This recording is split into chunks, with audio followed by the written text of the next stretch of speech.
হিন্দিতে একটা কথা আছে, হামারি বিল্লি হামসে মেয়াও। মানে বিষয়টা হয়ে গেল যে আজকে আমাদের জাতীয় নাগরিক পার্টির যিনি প্রধান আছেন এই মুহূর্তে নাহিদ ইসলাম, তিনি একটা ইফতার মাহফিল করেছেন আজকে। সেখানে জামাত ইসলাম, বিএনপি, একটা সৌহার্দ্যপূর্ণ পরিবেশ। আমার কাছে ভালো লাগছে যে আমাদের প্রত্যেকটা রাজনৈতিক দলের মধ্যে এই যে সৌহার্দ্য এবং সম্প্রীতির একটা জিনিস, এটা ভালো ছিল। তো সেই প্রোগ্রামে জনগণকে কিভাবে খুশি করতে হয় এটা বোঝা গেছে এই রাজনৈতিক দলের পোলাপাইন।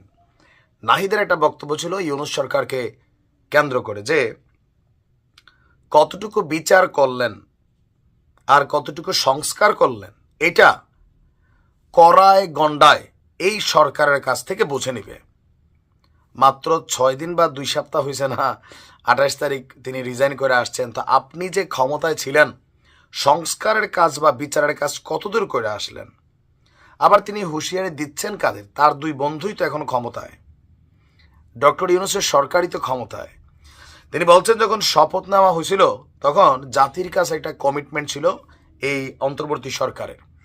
আর এই সরকার যদি সেই কমিটমেন্টকে ফুলফিল করতে না পারে, শপথ নেওয়ার যে কমিটমেন্ট ছিল, তাহলে এর হিসাব কড়ায় গণ্ডায় এই সরকারকে দিতে হবে। জনগণকে সাথে নিয়ে তারা এটা মানে দেখতে চাইবে।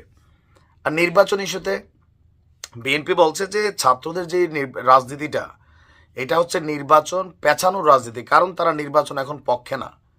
এটা বাস্তব।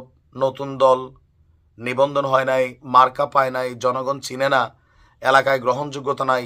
সো একটা দলকে এস্টাবলিশড করতে, ক্ষমতায় যাওয়ার জন্য একটা লম্বা চূড়া রাস্তা কিন্তু পাড়ি দিতে হয়। বাট ধরতক্তা মার পেরেক, আমি এলাম আতকা আমারে কয় ভাত খা, এই স্টাইলে ক্ষমতায় যাওয়ার জন্য এই যে সময়টা মাত্র মাঝখানে আছে, আর ধরেন 6 মাস, যদি ডিসেম্বরে নির্বাচন হয়, অক্টোবরে তফসিল হয়ে যাবে, তাহলে কয় মাস আছে? 6 মাস।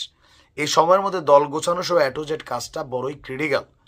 সো তারা চাইবে স্বাভাবিকভাবে সংস্কারের নামে হোক, আওয়ামী লীগের বিচারের নামে হোক, এটা পেছানোর জন্য। তো আওয়ামী লীগকে নিষিদ্ধ করা, আওয়ামী লীগের রাজনীতি পুনর্বাসন করা, দল হিসেবে আওয়ামী লীগকে ব্যান করা, এটাই ইউনূস সরকার করবে না। লেখা রাখেন, আজকে বলে দিয়ে গেলাম, আমরা বুঝি।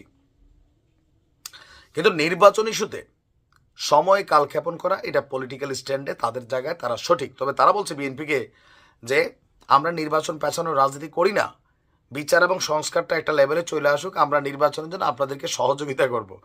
তো নির্বাচনের জন্য আমার মনে হয় না যে ছাত্রদের সহযোগিতাটা মাঠ পর্যায়ে, ভোটার পর্যায়ে দরকার আছে। ওইটা বিএনপি বড় দল, তারা তাদের মতন করে নিতে পারবে। বাট এই যে নাহিদ ইসলামরা 6-7 মাস ক্ষমতায় থাকলেন, আইসা বা সরকারকে একটা হুঁশিয়ারি দিচ্ছেন বা এক ধরনের হুমকি দিচ্ছেন, কড়াই গন্ডায় জবাব নেবেন। তো সরকারের মেয়াদের তো আপনিও 1/3 ছিলেন, তা আপনি আইসা কি কড়াই গন্ডায় হিসাব দিচ্ছেন? বরঞ্চ এমন অনেক কাজ করছেন, সাংবাদিকদের কার্ডটার বিভিন্ন ইস্যুতে বাংলাদেশের ইতিহাসে যেটা ঘটে নাই, এগুলোরও জবাব দিয়ে হয়তো একসময় আসবে।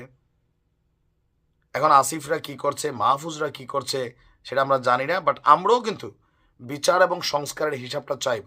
নাহিদের সাথে এই জায়গায় সহমত যে এই সময়টাতে আসলে কি হয়েছে বাংলাদেশে, এটা আমাদেরও জানা দরকার। ভালো থাকুন।